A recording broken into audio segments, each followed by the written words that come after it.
I was at Customs yesterday, and the guy was really curious, and he was like, what are you going over to do? And I told him, and he was like, oh, you're a musician? And I said, yeah. And he was like, who you like? And I couldn't say Justin Vernon because he might not know who that is. So at the example I gave, I was like, look, I guess it's kind of like Ed Sheeran. That and it's not like Ed Sheeran, but I play the guitar and write songs. I think it's a lazy comparison to make by anybody, but I mean, I get it, yeah. I met him once in New York. He was the loveliest guy in the world. It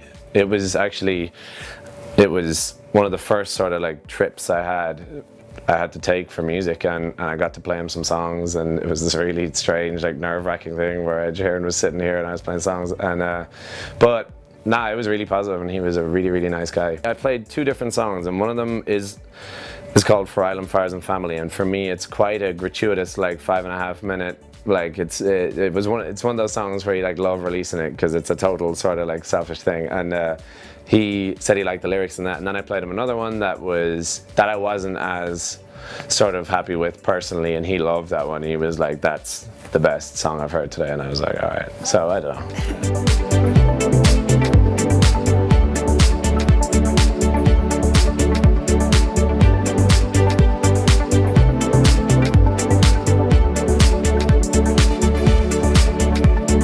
It's a funny one, isn't it? Because anytime anybody like that says anything about your songs, you just see like interest spike, which is cool, and I really appreciate any sort of cosign from somebody that huge.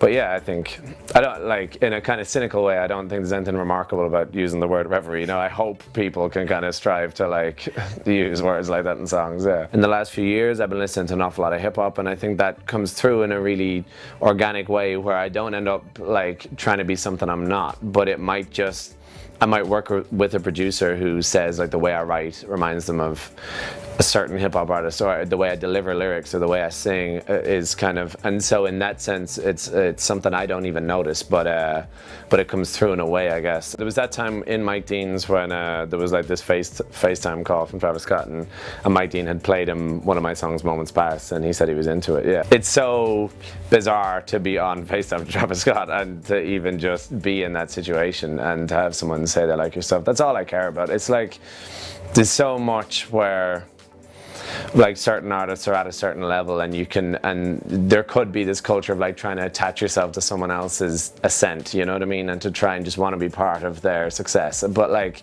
all I care about is sort of music, and if someone respects your music, and that's all it comes down to, you know what I mean.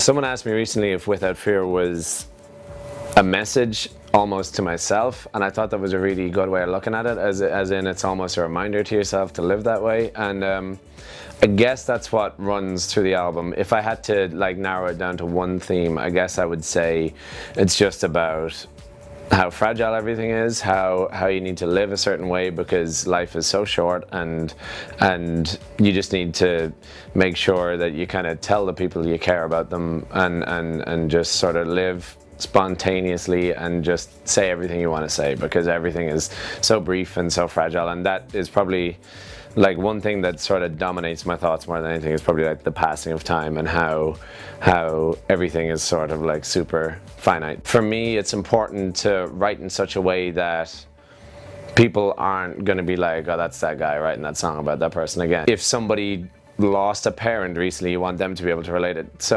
to it. So I mean, when you write about love and loss and sort of things with like broad meanings like that, I think you can reach a lot of people. And because I don't necessarily want to write in a selfish way and for it to be just for me, and everybody feels closed off from what I'm feeling. You know, you want to reach a lot of people and help a lot of people feel that way. So I mean, I do think about specific things and things that are relative to just me, but I like kind of writing so that other people can make it their own thing too. If you love that video, you're going to love everything on the Access YouTube channel, so hit the subscribe button. You can thank me later. Hit it. Now. Thanks.